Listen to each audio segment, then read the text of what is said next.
My fellow citizens, I want to talk to you about our economy. It is important that you understand the reasons for the policy measures I have taken to combat the serious economic challenges this nation had long faced. I'm not going to talk in difficult terms by dwelling on economic jargon and concepts. I will speak in plain, clear language so that you know where I stand. More importantly, so that you see and hopefully will share my vision regarding the journey to a better, more productive economy for our beloved country. For several years, I have consistently maintained the position that the fuel subsidy had to go. This once beneficial measure had outlived its usefulness. The subsidy cost us trillions of naira yearly, such as a vast sum of money would have been better spent on public transportation, health care, school, housing, and even national security. Instead, it was being funneled into the deep pocket and lavish bank account of a selected group of individuals. This group had amassed so much wealth and power that they became a serious threat to the fairness of our economy and the integrity of our democratic governance. To be blunt, Nigeria could never become the society it was intended to be as long as such small, powerful, yet unelected groups hold enormous influence over our political economy and the institutions that govern it. The whims of the few should never hold dominant sway over the hopes and aspirations of the many. If we are to be a democracy, the people and not the power of money must be sovereign. The preceding administration saw this looming danger as well. Indeed, it made no provision in the 2023 appropriation for subsidy after June this year. Removal of this once helpful device that had transformed into a millstone around the country's neck had become inevitable. Also, the multiple exchange rate, the system that had been established became nothing but a highway of currency speculation. It diverted money that should have been used to create jobs, build factories, and businesses for millions of people.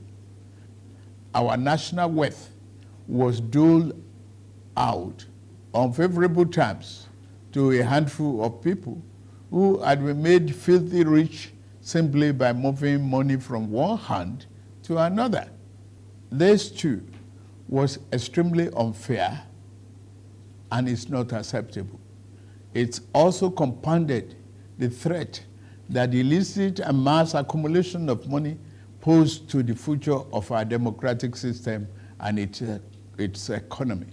I had promised to reform the economy for the long-term good by fighting major imbalances that has plagued our economy.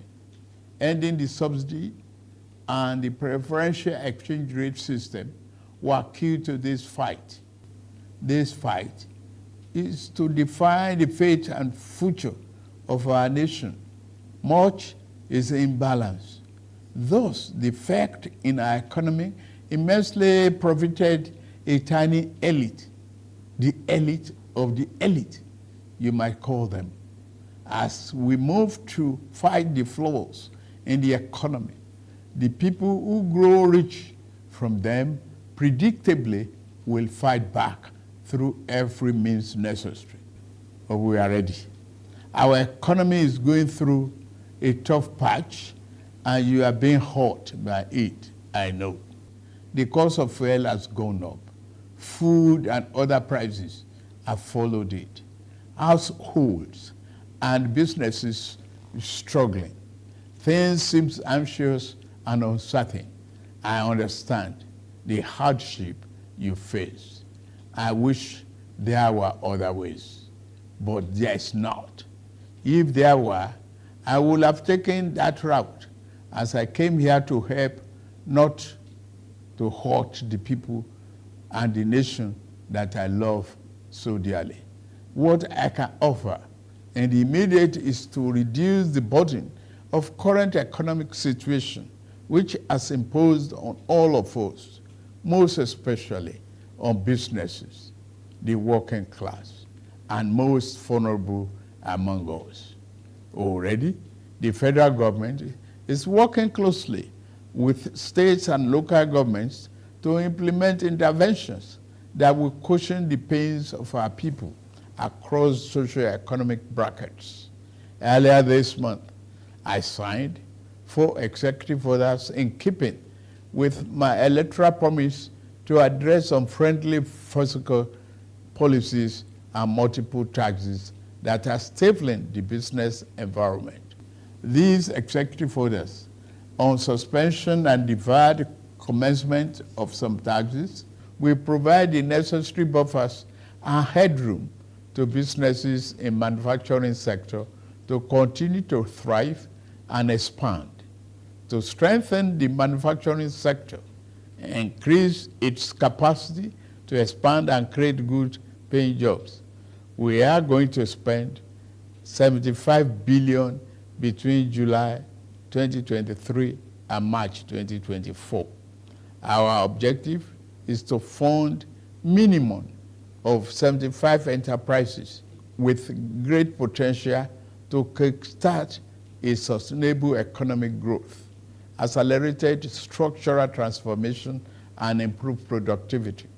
Each of these 75 manufacturing enterprises will be able to access $1 billion credit at maximum of 9% per annum, with maximum of 60 months repayment for long-term loans and 12 months for working capital.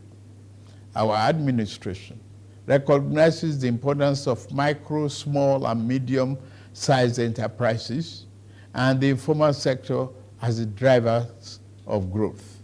We are going to energize this important sector with $125 billion. Out of the sum, we will spend $50 billion conditional grant to 1 million nano businesses between now and March 24. Our target is to give a minimum of 50,000 each to 1,300 nano businesses owners in each of the 774 local governments across the country. Ultimately, this program will further drive financial inclusion by onboarding beneficiaries into the formal banking system. In like manner, we will fund 100,000 MSMEs and startups with $75 billion. Under this scheme, each enterprise promoter will be able to get between 500,000 and 1 million at the maximum 9% interest per annum and repayment period of 36 months. To further ensure that food prices and the items remain affordable, we have had a multi-stakeholder engagement with various farmers and associations and the operators within the agricultural value chain. In short and in immediate terms, we will ensure stable food are available and affordable. To this end, I have ordered release of 200,000 metric tons of grains from strategic reserves to households across the 36 states and FCT to moderate prices. We are also providing 225,000 metric tons of fertilizer, seeding, and other inputs to farmers who are committed to to our food security agenda. Our plan to support cultivation of 500,000 hectares of farmland and all year-round farming practice remain on course. To be specific, 200 billion out of the 500 billion approved by the National Assembly will be disbursed as follows. Our administration will invest 50 billion each to cultivate 150,000 hectares of rice and maize. 50 billion each will also be earmarked to cultivate 100,000 hectares of wheat and cassava. This expansive agricultural program will be implemented targeting small farm holders and leveraging large-scale private sector players in the agri-business with strong performance record. In this regard, the expertise of developed financial institutions, commercial banks, and microfinance banks will be tapped to develop a viable and appropriate transaction structure for all stakeholders. Fellow Nigerians, I made a solemn pledge to work for you, how to improve your welfare and living conditions. It's of paramount importance to me, and it is the only thing that keeps me up day and night. It is in the light of this that I approved the infrastructure support for the states. This new infrastructure fund will enable states to intervene, to invest and reinvest in critical areas and bring relief to many of the pain points, as well as revamp our decaying healthcare and educational infrastructure.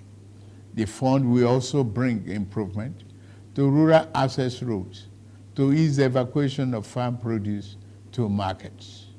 With the fund, our state will become more competitive and on a stronger financial footing to deliver economic prosperity to Nigerians. Part of our program is to roll out buses across state and local government for mass transit at a much more affordable rate.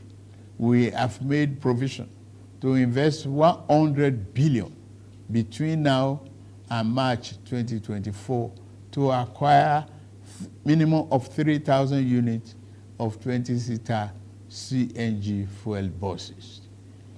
These buses will be shared to major transportation companies in the state using the intensity of travel per capita. Participating transport companies will be able to access credit under the facility at a maximum per annum 9% interest rate with 60 months repayment period. In the same vein, we are also working in a collaboration with the labor unions to introduce a new national minimum wage for workers. I want to tell you, our workers, that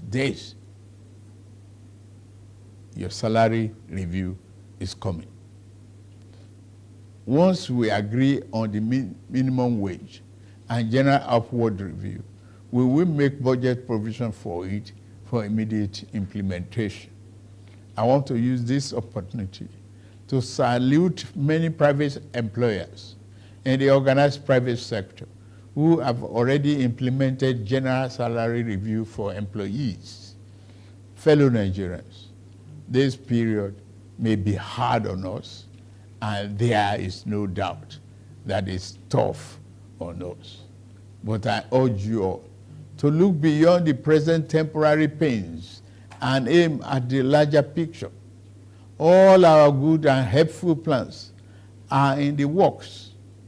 More importantly, I know that they will work.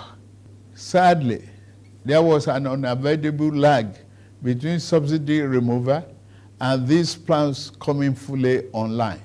However, we are swiftly closing the time gap. I plead with you, please have faith in our ability to deliver and in our concern for your well-being. We will get out of this turbulence, and due to the measures we have taken, Nigeria will be better equipped and able to take advantage of the future that awaits her. And in a little over 2 months, we have saved over 1 trillion naira that would have been squandered on the unproductive fuel subsidy, which only benefited smugglers and fraudsters. That money will now be used more directly and more beneficially for you and your families. For example, we shall fulfill our promise to make education more affordable to all and provide loans to higher education students who may need them. No Nigerian student will have to abandon higher education because of lack of money.